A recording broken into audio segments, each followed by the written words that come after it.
Assalamualaikum warahmatullahi wabarakatuh. Hai anak-anak, bagaimana kabarnya hari ini? Alhamdulillah, luar biasa, harus lebih baik. Yuk belajar IPA bersama Bu Vela. Siapkan buku dan alat tulismu ya. Jangan lupa berdoa terlebih dahulu. Bismillahirrahmanirrahim. Raditu billahi robba wa bil islami dina wa bi muhammadin nabiyyan wa rasula. Rabbi zidni ilma warzuqni fahma. Amin. Kompetensi dasar 3.2 menjelaskan organ pernapasan dan fungsinya pada hewan dan manusia, serta cara memelihara kesehatan organ pernapasan manusia. 4.2 membuat model sederhana organ pernapasan manusia. Tujuan pembelajaran hari ini diharapkan siswa dapat yang pertama, memahami bagian-bagian dan fungsi organ pernapasan manusia. Yang kedua, menjelaskan proses pernapasan manusia.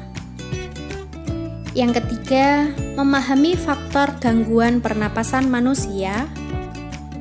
Yang keempat, memahami jenis-jenis gangguan pernapasan manusia. Dan yang kelima, memahami cara merawat organ pernapasan manusia.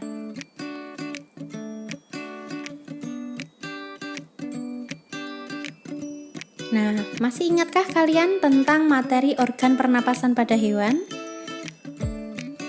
Kali ini kita akan belajar tentang organ pernapasan kita, organ pernapasan manusia. Organ pernapasan manusia. Manusia bernapas untuk memasukkan udara ke dalam tubuh. Perhatikan gambar berikut. Nah, ini ada gambar organ pernapasan manusia. Dimulai dari hidung, faring, laring, trakea, bronkus, paru-paru, dan diafragma. Udara masuk ke dalam tubuh melalui hidung, lalu masuk ke dalam batang tenggorokan. Di dalam paru-paru, oksigen terserap ke dalam pembuluh darah halus. Sebaliknya, gas karbon dioksida dari pembuluh darah ke dalam paru-paru dan selanjutnya dibuang saat kita menghembuskan napas.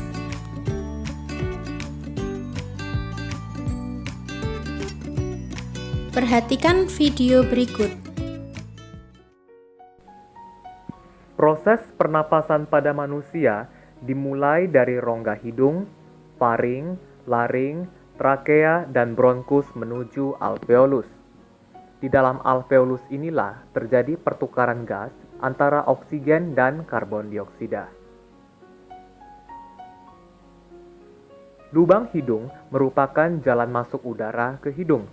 Di dalam rongga hidung terdapat silia, membran mukosa, dan kapiler darah.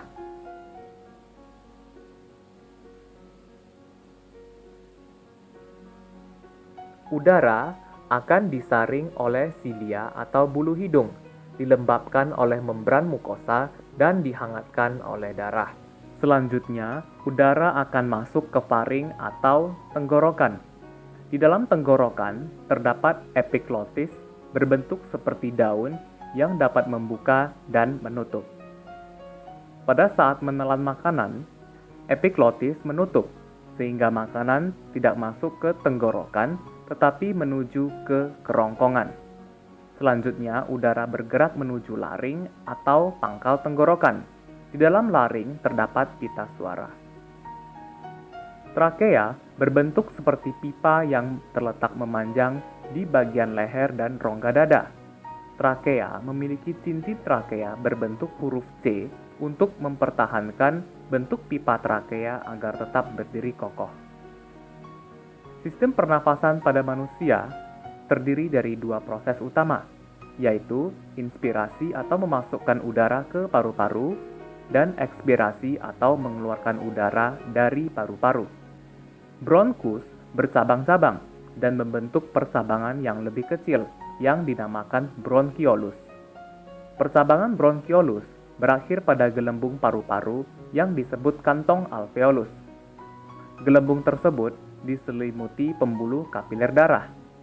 Bentuk alveolus menyerupai busa atau sarang tawon. Pada alveolus inilah terjadi difusi atau pertukaran gas ketika bernapas. Secara singkat, udara yang penuh dengan oksigen masuk melalui hidung menuju faring, laring, trakea, bronkus, dan kantong alveolus. Pada saat udara yang kita hirup sampai di alveolus, oksigen melewati dinding kapiler darah. Selanjutnya, darah akan mengedarkan oksigen ke seluruh tubuh. Setelah itu, darah akan membawa karbon dioksida ke alveolus menuju tenggorokan, lalu menuju ke lubang hidung untuk dikeluarkan dari dalam tubuh. Proses ini dinamakan dengan bernapas. Organ-organ pernapasan manusia. Kita bahas yang terlebih dahulu adalah hidung. Hidung terdiri atas dua bagian, yaitu lubang hidung dan rongga hidung. Ini adalah gambar dari organ hidung kita.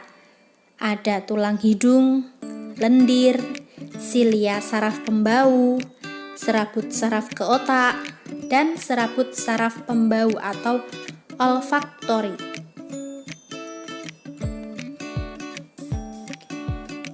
Di dalam rongga hidung terdapat bulu-bulu halus dan lendir yang fungsinya untuk menyaring udara pernapasan dari debu dan bibit penyakit. Adanya lendir menyebabkan udara yang masuk ke paru-paru menjadi sangat hangat dan cukup lembab. 2. Tenggorokan.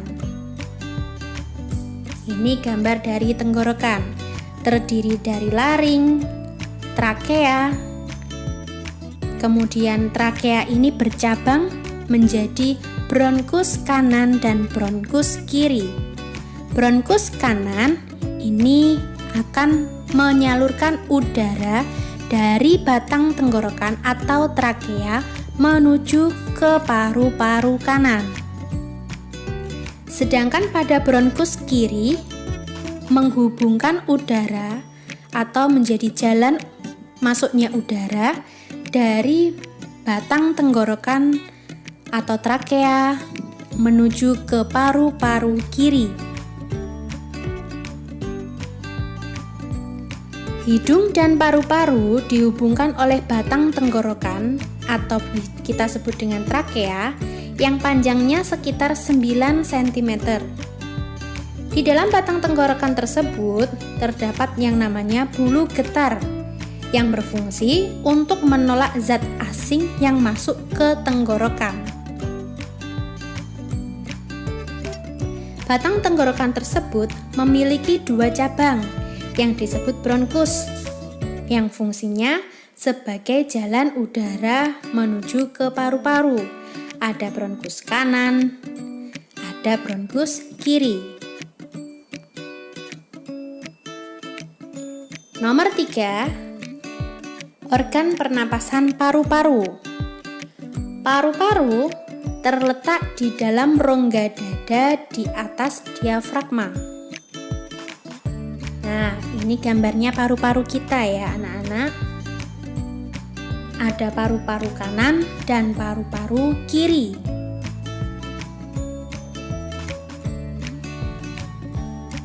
Diafragma adalah sekat antara rongga dada dan rongga perut. Itu yang namanya diafragma. Nih.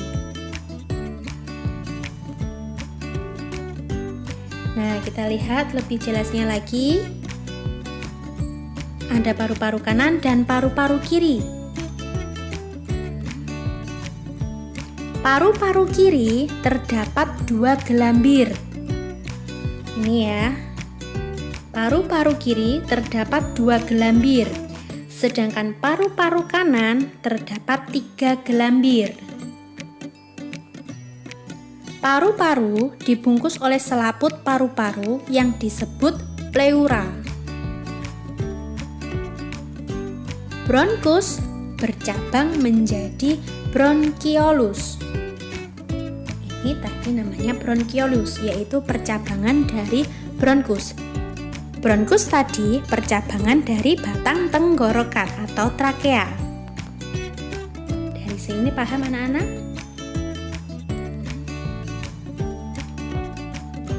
Alveolus atau yang kita sebut sebagai gelembung paru itu fungsinya sebagai tempat pertukaran antara O2 atau oksigen dan CO2 atau karbon dioksida.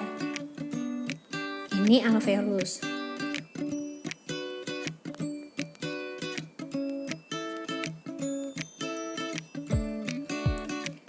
Berikut proses pernapasan manusia. Terdiri atas 2 macam pernapasan manusia. Yang pertama tentang pernapasan dada. Nah, inspirasi itu saat kita menarik nafas. Sedangkan ekspirasi saat kita menghembuskan nafas. Inspirasi atau menarik napas. Prosesnya pada pernapasan dada yaitu udara masuk, tulang rusuknya terangkat, rongga dada membesar. Sedangkan ketika ekspirasi atau menghembuskan nafas, tulang rusuk mengendur ke bawah, rongga dada mengecil, dan udara keluar. Yang kedua, ada pernapasan perut. Nah, ini pernapasan perut.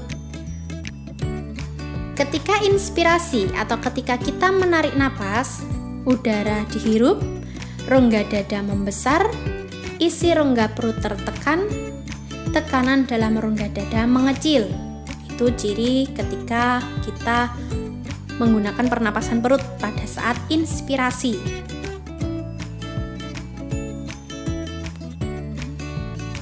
Sedangkan pada saat kita ekspirasi atau menghembuskan nafas, otot tulang rusuk mengendur, otot perut mengendur menekan diafragma, rongga dada mengecil, dan udara terlepas. Secara keseluruhan, skema proses pernapasan kita seperti ini ya. Ketika kita menarik nafas, yang kita hirup adalah gas oksigen atau O2 melalui hidung dan tenggorokan. Setelah itu melalui ke paru-paru, oksigennya diikat, kemudian CO2-nya dilepas. Pertukaran O2 dan CO2 terjadi di alveolus. Setelah itu kembali lagi ke tenggorokan dan kembali lagi ke hidung. Nah, sekarang kita masuk ke faktor gangguan pernapasan. Yang pertama karena adanya pencemaran udara. Nah, banyak sekali polusi udara dari asap-asap kendaraan, dari asap pabrik. Kemudian nomor 2 merokok. Asap dari perokok aktif ya. Padahal perokok pasif itu lebih berbahaya dari perokok aktif. Perokok pasif itu adalah orang-orang yang tidak ikut merokok, tetapi dia hanya mendapatkan efek samping dari perokok aktif. Ikut menghirup asap rokok dari perokok aktif.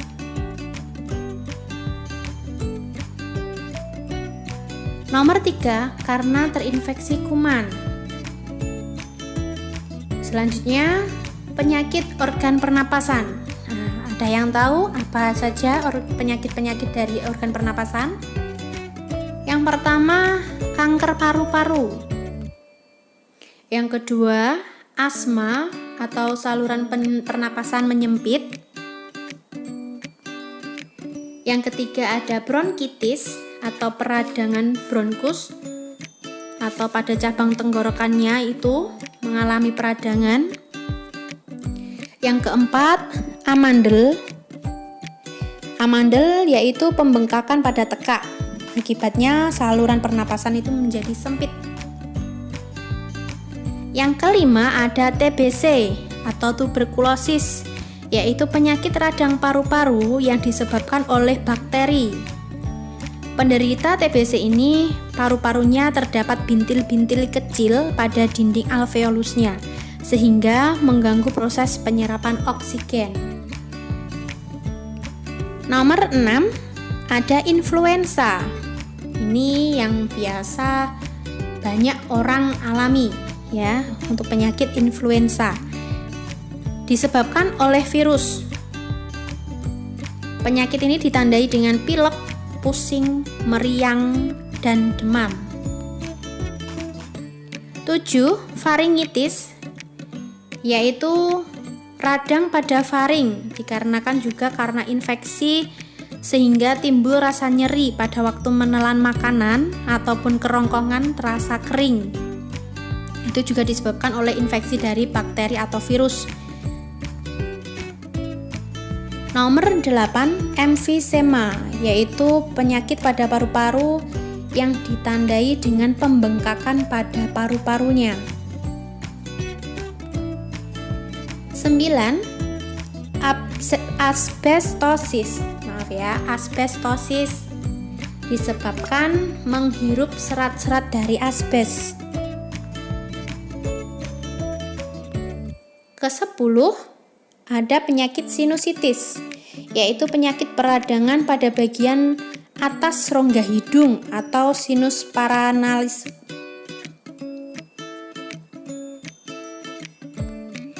11. Pneumonia, disebut juga sebagai radang paru-paru. Itu merupakan suatu penyakit pada paru-paru di mana paru-parunya meradang, dikarenakan juga karena infeksi dari bakteri. 12. Ada difteri, yaitu infeksi pada saluran pernapasan bagian atas. 13. Ada rinitis, peradangan rongga hidung. 14. Infeksi saluran pernapasan atas atau yang biasa disebut dengan ISPA.